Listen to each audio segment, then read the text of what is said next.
And now, stay tuned for the mystery program that is unique among all mystery programs. Because even when you know who is guilty, you always receive a startling surprise at the final curtain. In the Signal Oil program, The Whistler.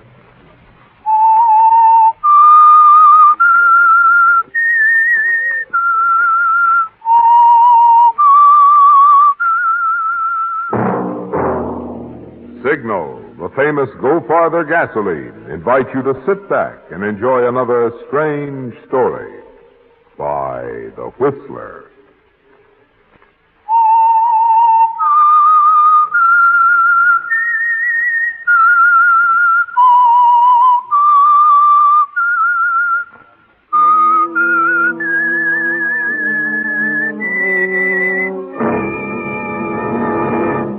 I am the Whistler, and I know many things, for I walk by night.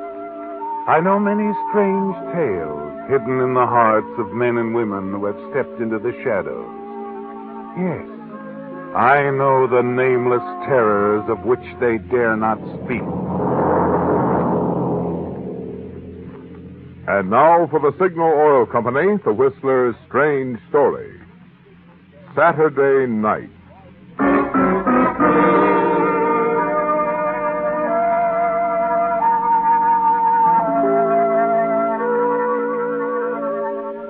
To the staff on duty at the small hospital in an inland town 100 miles east of Los Angeles, Sunday night was much like any other night, except that Sunday was to follow, and most of the staff had 24 hours of leisure to look forward to. The attractive girl at the reception desk looked longingly at her wristwatch, and then glanced up as the sound of descending footsteps focused her attention on the stairway across the lobby. A moment later, Dr. Layton, one of the interns, strolled casually to the desk. I thought I'd come down for a little breather. Kind of slow tonight, Patty. Is that bad for a Saturday night? No, it's okay by me. Oh, it suits me fine. I got 2 hours sleep today. And 8 hours in front of me here at this desk. Well, that's too bad, Pat. When you're on the night shift, you'll never see your grandchildren if you keep that up. Oh, I couldn't sleep today. I had so many things to do. You know how Saturday is. Good night, Patty. Hope you'll have a pleasant Sunday. Oh, thank you, Dr. Peter. Same to you. Good night, Doc. Good night, Neil. Yeah, Patsy, it's like I said. A gal like you needs 8 hours sleep a day. Did you get 8 hours sleep today, Doctor? 10. You would. You know, you're an odd man, Dr. Layton. Odd? How do you mean? I mean, I don't know. You act like there's something bothering you.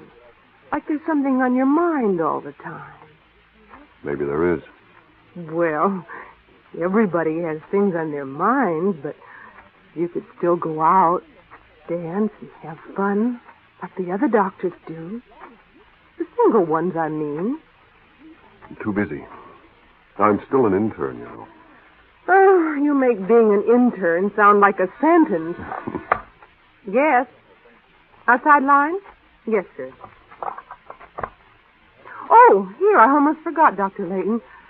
Maybe this pretty pink envelope will change your viewpoint. Oh, a letter. When did this come? I don't know. I just came on duty 10 minutes ago. Why don't you open it? But Dr. Layton, your hands are trembling. I believe your viewpoint has changed already. Hasn't changed at all. It'll never change.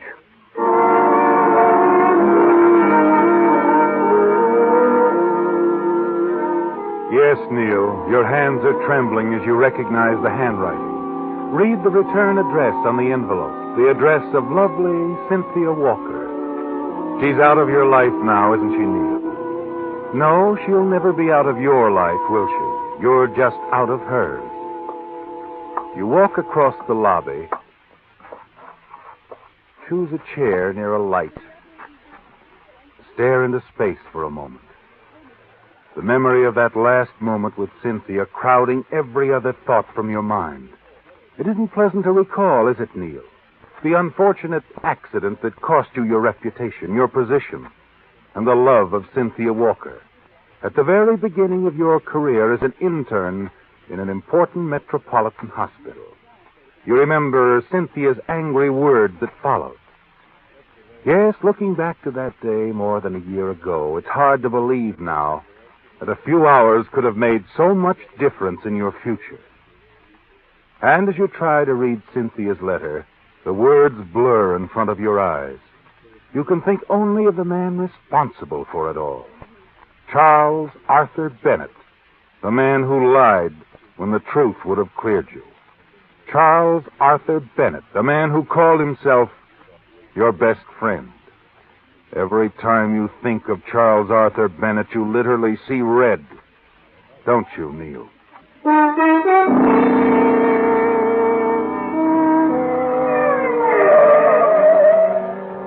The sound of an ambulance wheeling into the receiving yard below shatters your train of thought. Across the room, a yellow light flashes on the switchboard. Miss Wilson is You busy. put Cynthia's letter in your pocket. Yes, doctor. Cross to the Yes, switchboard. doctor. Yes, I'll make out the registration card right away. Admitting room, Pat? So Miss Wilson is busy. 412 has had a relapse. They're taking the emergency to the third floor. Well, Dr. Graham wants you to go to the third floor drug room. What was the accident? Car crash. Hemorrhagic shock. Patient very weak. Dr. Graham wants you to prepare injections of saretamine and saccharin. Take them to the operating room, third floor. All right. I was afraid we might have one of these before the night was over. Get any details? No, only that it was an automobile accident. The man is unconscious. But the ambulance driver says his name is Charles Bennett, a salesman. Who did you say? Bennett. Charles Arthur Bennett, Los Angeles.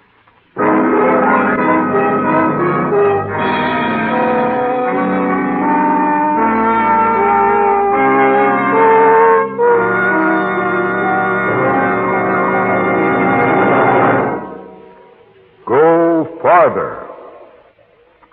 Go farther. Go farther.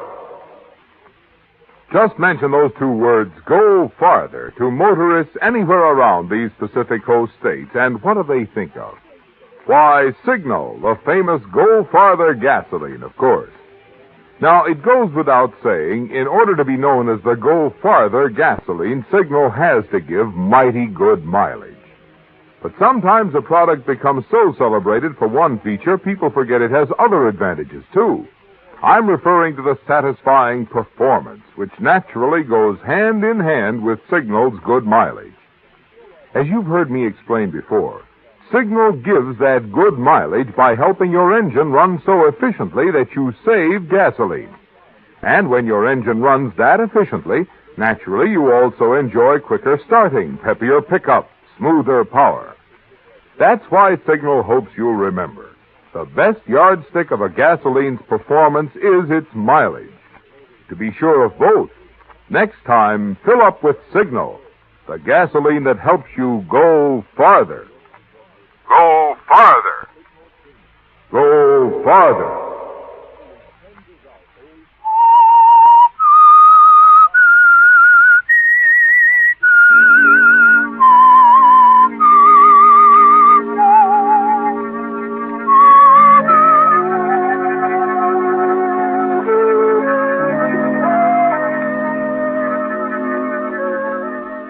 Yes, Neil, it's a shock, isn't it, to realize what's happened.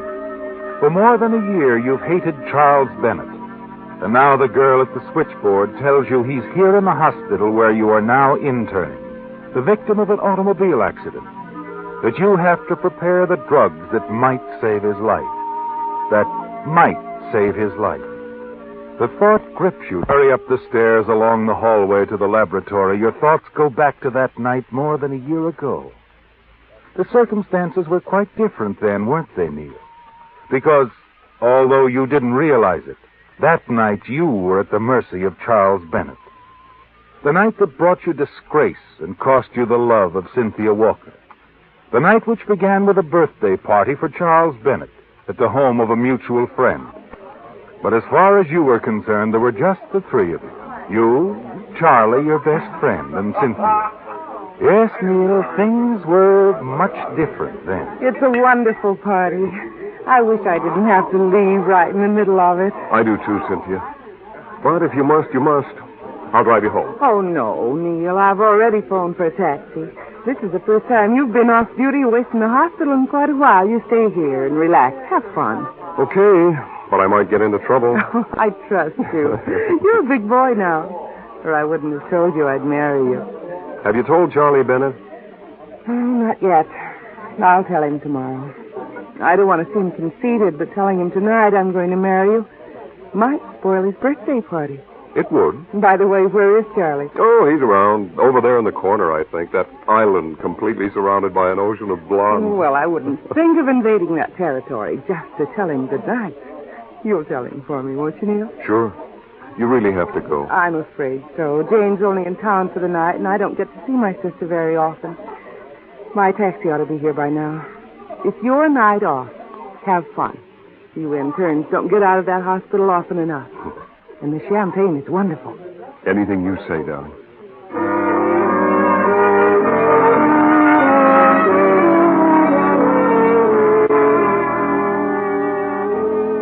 Reluctantly, you see Cynthia to a cab and come back to the party.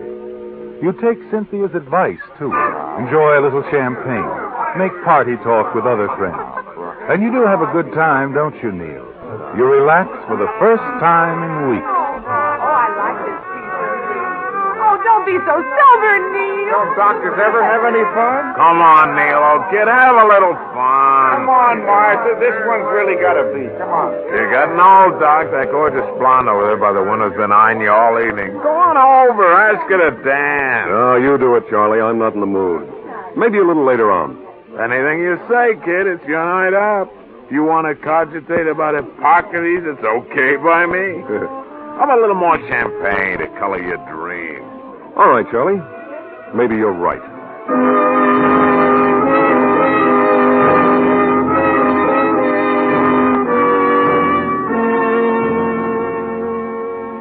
For another hour or two, you enjoy yourself. Let yourself go. Stay until most of the crowd is left. Finally, you even convince your friend Charlie that it's time for him to go home, too. And in the lobby going out. Why don't you leave your car here, Charlie, and go home in style, like I am? What do you mean in style? Take a taxi. What's the idea? I can drive, Neil. Don't tell me the good doctor's in his cups from a little champagne. No. But I never drive when I've had anything to drink. Well, you don't have to drive. A little bit of champagne won't bother me any. Look, I'll tell you what. We live close to each other. If you don't want me to drive my car, we'll use yours. You know I'll be careful with your car. I can pick mine up tomorrow. Well, I'd sure rather take a taxi. Aren't any taxis around anyway? There's a stand about 3 blocks away. Not at night.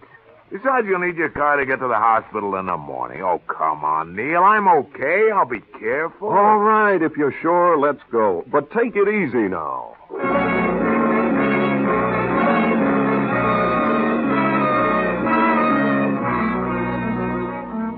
Once in the car, before Charlie starts the motor, you make one more effort to talk him out of driving, but to no avail.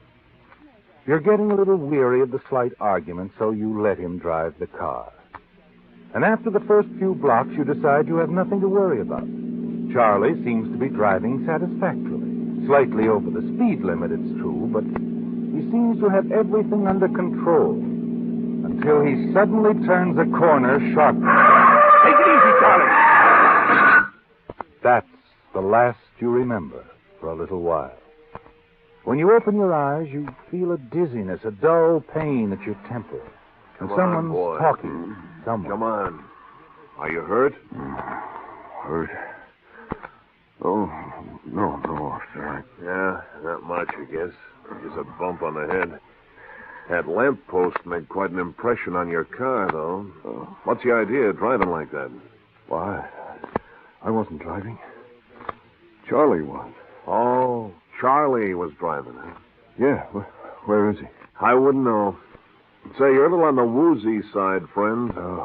But Charlie, where is he? Come on, chum. That's enough about Charlie. How much have you had to drink, anyway? Oh, not much.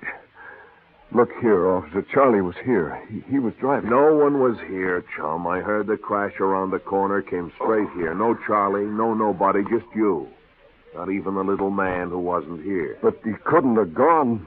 Maybe he's hurt and fell out of the car. Nobody fell out of the car. Nobody's around here but you. But Charlie... That's all, chum. Come on. We got a swell place downtown where you can sleep on it.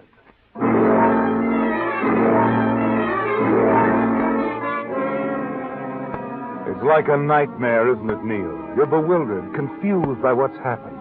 It's all a mistake, a horrible mistake. And you're sure Charlie will show up soon and explain everything. Then you're booked at police headquarters. Spend the rest of the night pacing back and forth in the city jail. But finally, next morning, someone comes and puts up bail for you. Outside, Cynthia is waiting. Hello, Cynthia. Good morning, Neil. I came as quickly as I could. Thanks. Thanks for springing me. Come along, Neil. I'll drive you home. How'd you find out I was here? The whole story's in the morning papers. You mentioned your connection with the hospital, too. I suppose so. Dr. Rogers called me about it. He was quite concerned. Well, he needn't have been. We'll get this whole thing cleared up in no time. No time at all.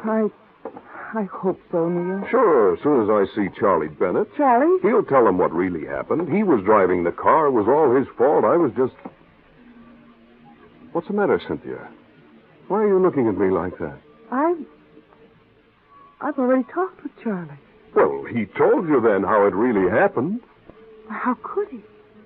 Charlie said he took a cab home from the party last night. Alone. Tried to get you to do the same thing.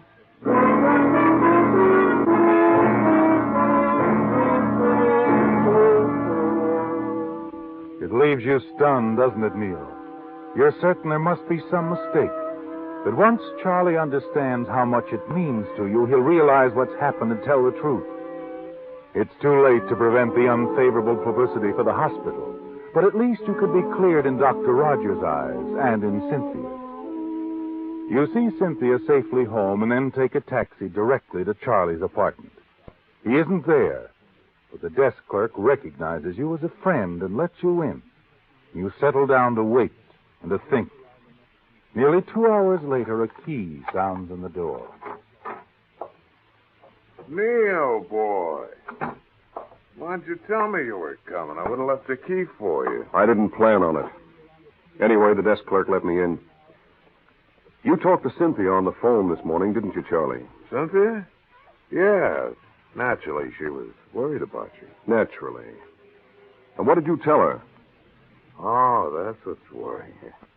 Well, I didn't mean to do it, Neil, but I had to. You understand. You want a drink? No. Don't mind if I do. Look, Charlie, I'm trying to give you a chance to explain. Okay. There's no reason to get sore. You lied to Cynthia. Why? I told you. I had to. You know, as a salesman, I have to drive a car to make a living, Neil. What's that got to do with it? Only everything, that's all. Look, Neil, I didn't bother to mention it to anyone, but I was in a scrape 3 weeks ago. I got hauled up for hitting another car while I was, well, a little tight. I got off with a fine and a warning that time. Wait a minute. You mean you deliberately let me take the rap for your accident last night? I tell you, I couldn't help it. You know what a spot this has put me in? Hospital has a reputation they're pretty jealous of. Sure, and I've got a job. And so have I. I think you better put down that drink and get your coat on, Charlie. Why? Because you're coming with me to explain to Dr. Rogers. Then we're going together to see Cynthia. What good would that do? It's all over now. You mean you won't? I mean, I went home in a taxi last night alone. I told my story once, Neil. I don't see anything to gain by changing it now. You're going to regret this, Charlie. Plenty.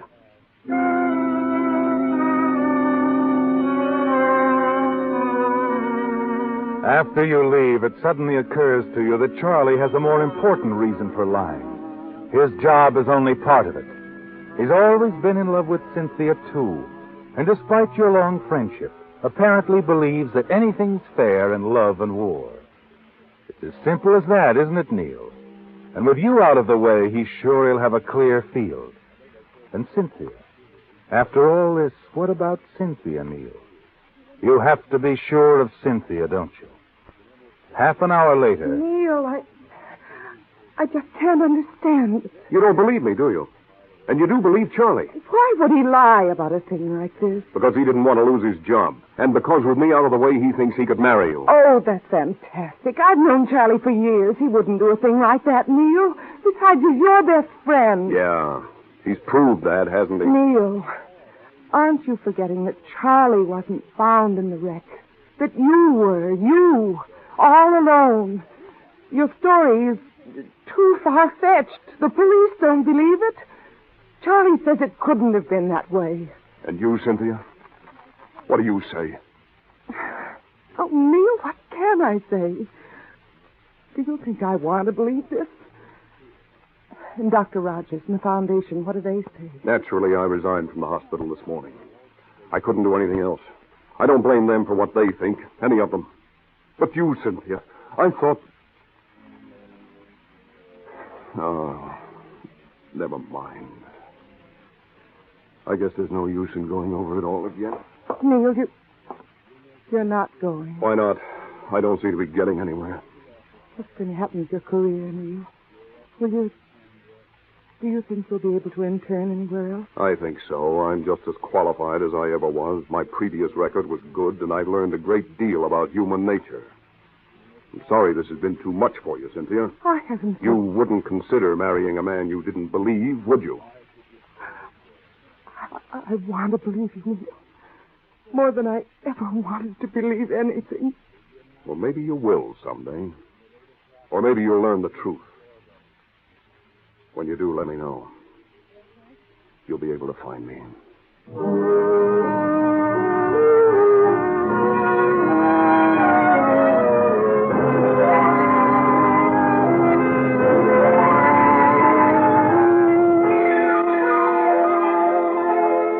Yes, it all happened more than a year ago, didn't it, Neil? Then you cut off all contacts with your friends in Los Angeles. You've often wondered if Cynthia ever married Charlie. And every time you've wondered, your hatred toward him has grown deeper. You've even thought of killing him, haven't you? And now, tonight, more than a year later, in a small, out-of-the-way hospital, fate places the life of Charles Bennett squarely in your hands. The switchboard operator has told you he's in the operating room unconscious, seriously injured in an auto accident. And you've been assigned to prepare the medication, which will spell life or death for him. Just a little too much, or not quite enough. It's almost too easy, isn't it? You're sure that if anything goes wrong, not the slightest suspicion will be attached to you. You smile as you enter the drug room and find another intern there. What's the emergency, Layton? Car wreck. You assisting? No. Just preparing the sereptamine and saccharin shots. Must have been a pretty bad accident. Afraid so. Did you ever stop to think of the power in these drugs, Phil? Just the right amount means almost certain recovery. A little too much, or too little, oblivion. Do you always get this philosophical when you come to the drug room? No. I guess this case made me think about it more than usual. I know the guy. Friend? You said it. What a friend. Huh. Kind of an unusual situation, isn't it? Isn't it, though? Almost ironic.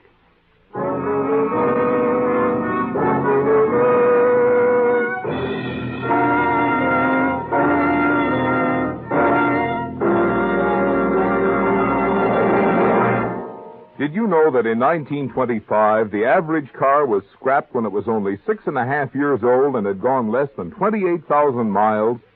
Whereas today, the average car lasts 14 years and is driven over 120,000 miles. Much of the credit for this longer life naturally goes to automotive engineers for improved construction. But much credit also must go to lubrication experts for more scientific, more conscientious lubrication, such as cars now receive at Signal service stations.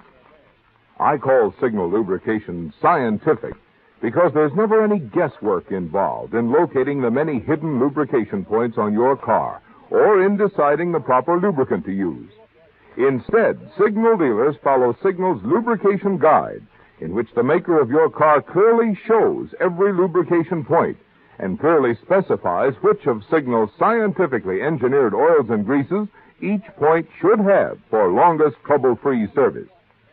And I call Signal lubrication conscientious because Signal dealers check each vital point a second time just to make double sure not a single part is ever missed.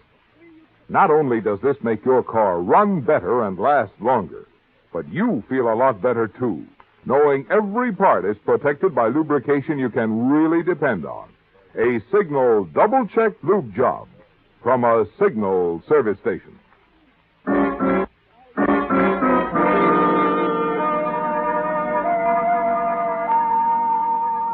Well, Neil, the die is cast, isn't it? You've donned your sterile mask and gown, prepared the injections, carried them to the operating room, where you place them on the instrument tray, without even a glance at the masked, sheet-covered patient. You note Dr. Graham's nod of dismissal and quietly leave the operating room, where the patient's chance for life depends on the drugs you've prepared.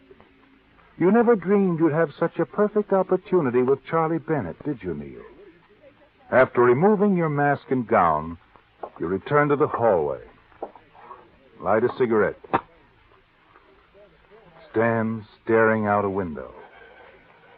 You remember the disgrace Charlie brought upon you and your shattered hopes, the happiness you might have had with Cynthia, his utter selfishness. You decide to finish reading Cynthia's letter. Now, after a year, I realize how hasty I was in my judgment. Suddenly your heart beats faster as you realize she's still Miss Cynthia Walker. You can almost hear the words as the melody of her voice haunts your memory. But you were more so in your action. Your sudden, abrupt leaving, not letting me know where you were. I know now how wrong I was to doubt you. But even when my doubts were deepest, I loved you. You told me once a woman loves in spite of man's weakness, not because of his strength. Remember, Neil? Well, so it was, and is, with me. I haven't changed, and I can't believe that you have, Cynthia. You turn away, stare out the window. Suddenly you're horrified that you, a doctor, have allowed your hatred for Charles Bennett to bring you to the point it did. Finally, the door to the operating room opens. The still form is wheeled silently past you. You continue to stare out the window. Then you toss away your cigarette, light another. Wait for Dr. Graham to emerge from the operating room. As he leaves the operating room and enters the hallway, you walk slowly toward him. How's the patient, Doctor? Patient's going to be all right. Glad you were around. Serotonin's a godsend. May I have a cigarette, Layton? Sure, Doctor.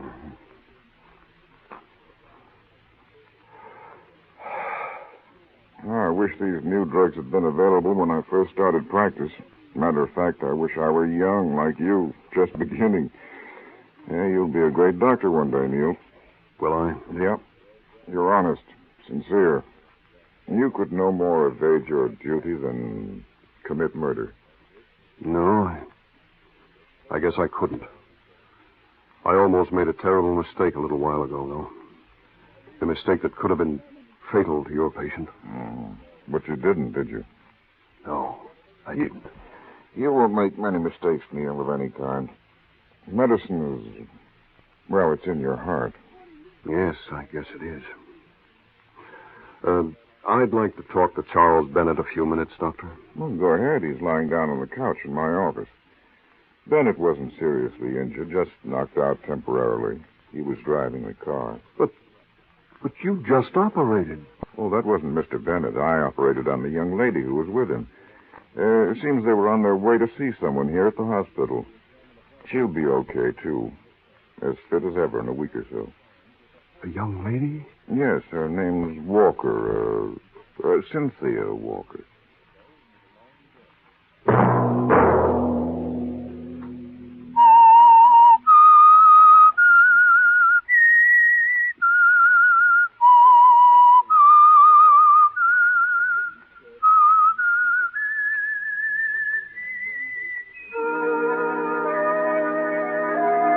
that whistle be your signal for the Signal Oil program, The Whistler, each Sunday night at this same time. Meantime, Signal Oil Company and the friendly independent dealers who help you go farther with Signal gasoline hope you'll remember. Regardless of what gasoline you use, you'll enjoy more miles of happy driving if you drive at sensible speeds, obey traffic regulations, and avoid taking chances.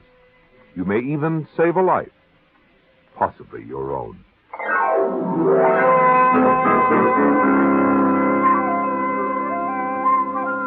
Featured in tonight's story were Bill Foreman as the Whistler, Les Tremaine, Virginia Gregg, Margaret Brayton, Paul Freese, Ted Von Elst, and Rye Billsbury.